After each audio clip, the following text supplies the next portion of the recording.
राजस्थान उच्च न्यायालय के मुख्य न्यायाधीश मनिंद्र मोहन श्रीवास्तव रविवार को अजमेर प्रवास पर रहे।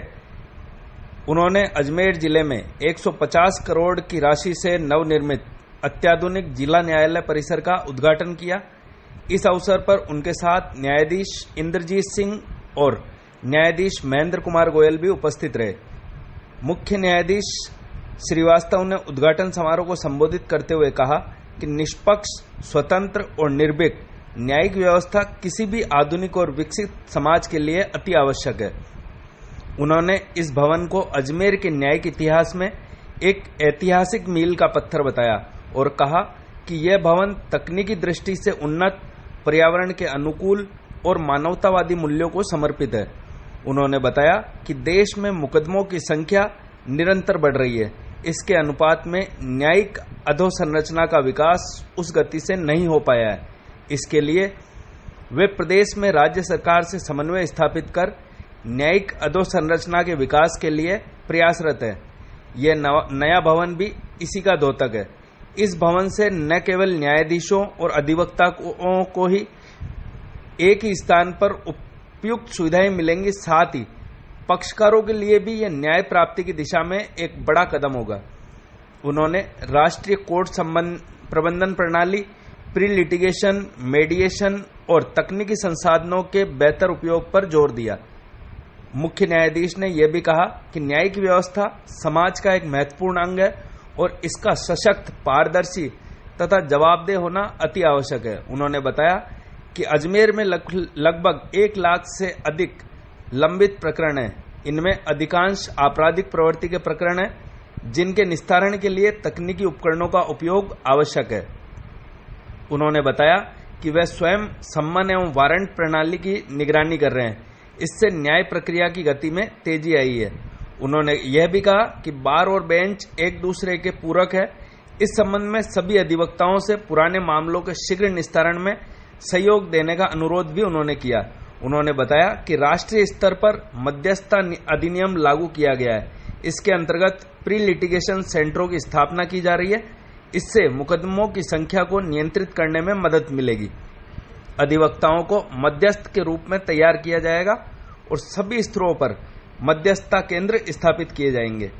उन्होंने कहा कि वीडियो कॉन्फ्रेंसिंग, ई फाइलिंग, रिकॉर्ड डिजिटलीकरण जैसे तकनीकों का समुचित उपयोग करते हुए आज की न्यायिक प्रणाली को आधुनिक बनाया जा रहा है।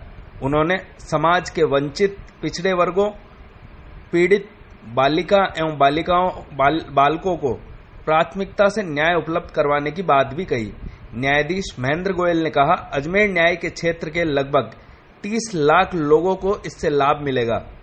उन्होंने बताया कि पहले 41 न्यायिक अधिकारी अलग अलग स्थानों पर कार्यरत थे, वहीं अब सभी एकीकृत परिसर में न्यायिक कार्य संपादित कर सकेंगे। आप कहीं दूर हो, नहीं आ सकते, आप बहुत आसानी से डीसी सुविधा का उपयोग करें। आप जानते हैं कि क्रिमिनल केसेस के ट्रायल के लिए एक्यूज को जो जेल से ही उपस्थित कराया जाता है वीडियो कॉन्फ्रेंसिंग के माध्यम से, वो एक बड़ी क्रांतिकारी हमारी अभिनव योजना है और जिसके लिए एक्यूज को कोर्ट में हर समय लाने की आवश्यकता नहीं पड़ती। रिमांड के स्टेज में भी प्रथम के बाद दूसरी बार लाने की आवश्यकता नहीं होती। और साथ ही टेक्नोलॉजी का उपयोग हम न्यायिक प्रक्रिया के लिए भी कर रहे हैं। ई फाइलिंग और ये सब चीजों पे धीरे धीरे सब में प्रयास चल रहा है, लेकिन हमको अपनी मानसिकता इस दिशा में बनानी पड़ेगी कि आने वाले समय में अगर हम टेक्नोलॉजी का उपयोग करने से हम पीछे छूट जाते हैं तो हम एक प्राचीन न्याय व्यवस्था कहलाएंगे विश्व में। आधुनिक न्याय व्यवस्था हम नहीं करा पाएंगे। साथ ही मैं आप सब लोगों से यह भी कहना चाहूंगा कि अपराध पीड़ित बालक बालिकाएं, महिलाएं, वृद्धजन, वरिष्ठ नागरिक, शोषित, वंचित और अंतिम पंक्ति में खड़े हुए लोग, ये सब हैं जिनको जो हमेशा न्याय के लिए न्यायालय का द्वार खटखटाते हैं। इनके प्रकरणों में हमको थोड़ा सा प्रेफरेंस देना पड़ता है, प्रायोरिटी, प्राथमिकता देना पड़ता है, क्योंकि इनका एक विशेष वर्ग है। तो इस दिशा में भी न्यायिक अधिकारीगण और हमारे अधिवक्ता बंधुगण, उनसे भी मेरी अपेक्षा है कि इस दिशा में वो हमेशा अपनी सेवाएं देने के लिए अग्रसर रहें। हमें प्रोसिक्यूशन और इन्वेस्टिगेशन के ऊपर भी बहुत निर्भर रहना पड़ता है। आपने देखा कि लगभग 75 से 80% मुकदमे जो हैं ये क्रिमिनल केसेस हैं। क्यों क्रिमिनल केसेस बढ़ गए और सिविल क्यों कम गए, ये कोई और विषय है, किसी और समय पर आपसे इस संबंध में चर्चा किया जाएगा। लेकिन वर्तमान स्थिति तो यही है। तो हमें क्रिमिनल मुकदमे जो क्रिमिनल केसेस हैं उसके भी त्वरित निपटारे के लिए कोई न कोई तौर तरीके अपनाने पड़ेंगे। आप सबको ये विदित होगा कि राजस्थान उच्च न्यायालय के प्लेटिनम जुबली समारोह के अवसर पर हम लोगों द्वारा एक त्वरित technologically based summons and warrants service system का आरंभ किया गया। उसकी कंटिन्यूअस मॉनिटरिंग मैं पर्सनली कर रहा हूं और मुझे इस बात की खुशी है कि तेजी से वो हमारा सिस्टम विकसित हो रहा है। आने वाले समय में न्यायालय से अपलोड होने वाले समन्स और भेजे जाने वाले वारंट को जिस कंसर्न पुलिस स्टेशन से एक्सिक्यूट करना पड़ता है वहां तक वो एक क्षण में पहुंचेगा। तो इससे जो वारंट और समन्स की जो प्रक्रिया है वो बहुत तेज होगी और न्याय की सारी सुचारू प्रक्रिया को आगे बढ़ाने में हमको बहुत सहायता मिलेगी। हमने आज एक भवन का, न्यायालय भवन का लोकार्पण किया है। इस लोकार्पण की भावना को अपने हृदय में रखते हुए हम इसकी, चूंकि भवन नया है इसलिए नया संकल्प होना चाहिए और भवन नया है तो नवाचार भी चाहिए। और आपका अगर भवन नया है तो सामूहिक प्रयास से पूरे न्यायिक व्यवस्था को, अजमेर की न्यायिक व्यवस्था को एक नया दिशा देने के संबंध में भी विचार होना चाहिए। क्योंकि भवन मंदिर तभी बनेगा जब हम अपनी इस नव संकल्प, नव प्रण, नहीं वो तो जिला न्यायालय का नहीं है लेकिन वो भी न्यायिक कार्य कर रहे हैं। उनमें आपके बोर्ड ऑफ रेवेन्यू है और इस तरह की बहुत दूसरी भी संस्थाएं हैं जहाँ पर न्यायिक कार्य का संचालन हो रहा है। मुझे जो आंकड़े उपलब्ध कराए गए, अजमेर में 1 लाख से ऊपर ज्यादा केसेस पेंडिंग है जिसमें 82,772 क्रिमिनल हैं और 26,739 दीवानी मुकदमे हैं। आज मैं सब बातें इसलिए बता रहा हूं क्योंकि एक लोकार्पण हो रहा है और हम सब जनता के सामने हैं। हमारे अधिकारी ने आपको, जिला न्यायाधीश महोदया ने इतना लंबा चौड़ा आपको आंकड़ा बताया, ये भी बताया कि हमारी बिल्डिंग कैसी है, इस बिल्डिंग में क्या है। ये सब बोलने का उद्देश्य ये है और मैं जो आपके सामने बातें बोल रही हूँ उनको तो बोलने का जो मेरा उद्देश्य है वो ये है कि हम अपनी न्यायपालिका को जिम्मेदार बनाना चाहते हैं, हम इसको पारदर्शी बनाना चाहते हैं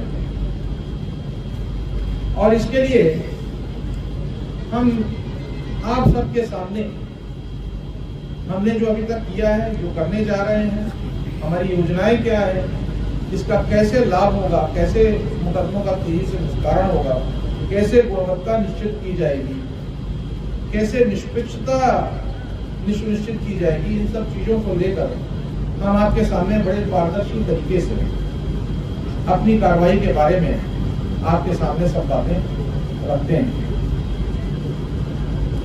हम लोगों ने पिछले वर्ष जुलाई 2024 में टारगेटेड केसेस का एक योजना बनाई जो नेशनल कोर्ट मैनेजमेंट सिस्टम के अंतर्गत आगे बढ़ाया गया और मुझे इस बात की खुशी है कि पिछले वर्ष जुलाई से लेकर अभी मार्च, जो 1 साल भी पूरे नहीं हुए हैं, टारगेटेड जो मतलब अत्यधिक पुराने मुकदमे, लगभग 8,000 मुकदमों का हमारे न्यायिक अधिकारियों ने निस्तारण किया है।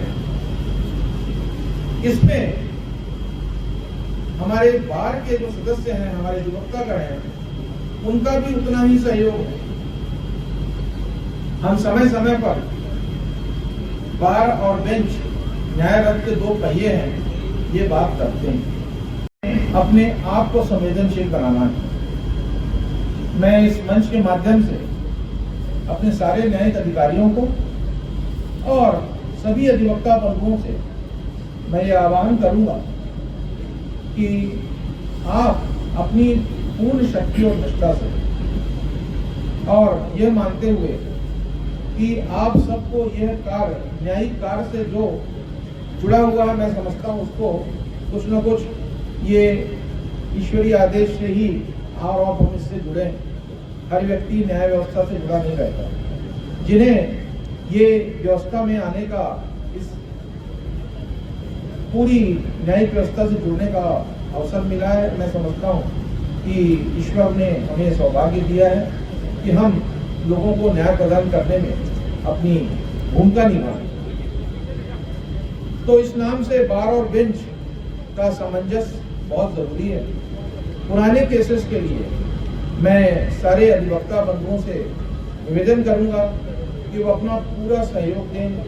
मुकदमे जब पुराने लगते हैं तो उसको जहां तक हो सके, अनलेस कि आपको लगता है कि भाई कुछ बहुत ऐसे कारण बियॉन्ड योर कंट्रोल बढ़ाना पड़ेगा, नहीं तो उस मुकदमे को आप न्यायालय को सहयोग करके जितनी जल्दी से जल्दी हो सकता है उसको समाप्त करने का प्रयास करें। मैंने अभी वर्तमान समय में दो बड़े महत्वपूर्ण विषयों पर कई राष्ट्रीय, क्षेत्रीय और प्रदेश के अंदर